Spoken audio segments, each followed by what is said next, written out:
दिल्ली में पिछले 24 घंटे में जो हुआ है वो डराने वाला है। दिल्ली की त्रिलोकपुरी से लेकर बवाना और खयाला में बैक टू बैक मर्डर हो गए।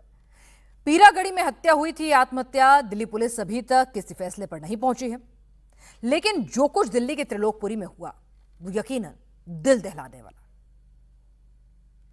मेरा तो गया घरवाला भैया, उनको इंसाफ मानो, मेरे को तो इंसाफ दिलाओ। वो कातिल घूम रहे बाहर। कुछ भी नहीं बताया उसने, किसी के साथ झगड़ा हुआ ही नहीं, किसी के साथ झगड़ा नहीं हुआ। वो सज्जन इंसान था, वो किसी के साथ फालतू बातें करता ही नहीं था। वो घर से घर, दुकान से घर, बस इतना ही रखता था। वो फालतू किसी यहाँ भी नहीं खड़ा होता था, जल्दी से घर के बाहर रोड पे भी नहीं खड़ा होता था। दिल्ली के त्रिलोकपुरी में जिस घर में मातम पसरा है वो वीर सिंह का घर है। वीर सिंह को यासीन और यामीन ने चाकुओं से गोद कर मार डाला। वीर सिंह की यामीन और यासीन से न जान पहचान थी, न कोई दुश्मनी थी। मामूली से विवाद में यासीन और यामीन ने वीर सिंह की जान ले ली। 3 लोग थे, अंदर घुसे, हमें फोन चार्ज करना है। भाई ने बोला हम तेरे को नहीं जानते कि चोरी का फोन होगा, हम चार्ज नहीं करेंगे। उसी बात पे चाकू घोंप दिया। फोन चार्जिंग क्यों लेके झगड़ा? चार्जिंग के लिए, और कोई लड़ाई नहीं थी। ये लड़के कहाँ के रहने वाले हैं? यहाँ के ही होंगे, त्रिलोकपुरी के ही हैं। कोई पुरानी कभी रंजिश या झगड़ा? कोई नहीं, सीधा साधा भाई था हमारा, सीधा साधा। वीर सिंह की त्रिलोकपुरी में ये वही दुकान है जहां वीर सिंह ऑटो पार्ट्स की दुकान चलाते थे।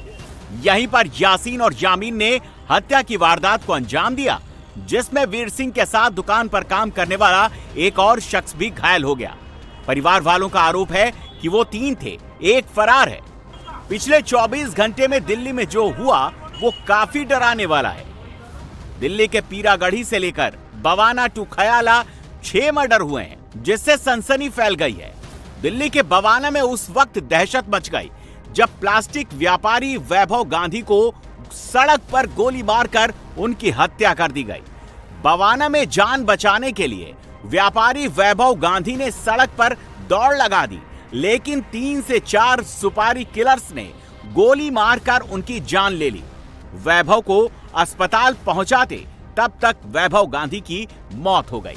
सड़क पर यह पूरी किलिंग की वारदात कैमरे में कैद हो गई, लेकिन हड़कंप तो तब मच गया जब लॉरेंस बिश्नोई गैंग ने इस हत्या की जिम्मेदारी ले ली। वैभव गांधी की हत्या की जिम्मेदारी अमेरिका में बैठे रणदीप मलिक और अनिल पंडित ने ली है और पोस्ट करके लिखा है कि जहां हमने कॉल की थी ये वहां बीच में एंट्री कर रहा था, इसीलिए हमने इसकी जिंदगी से एग्जिट कर दिया। फिलहाल पुलिस सीसीटीवी फुटेज खंगालकर पूरे हत्याकांड के जांच में जुट गई है। दिल्ली के खयाला इलाके में भी एक 14 साल के नाबालिग की चाकू से गोदकर पार्क में हत्या कर दी। फिलहाल दिल्ली पुलिस इस पूरे मामले में जांच कर रही है। लड़के की कॉल रिकॉर्डिंग के आधार पर पुलिस ने उन 3 लड़कों को हिरासत में ले लिया है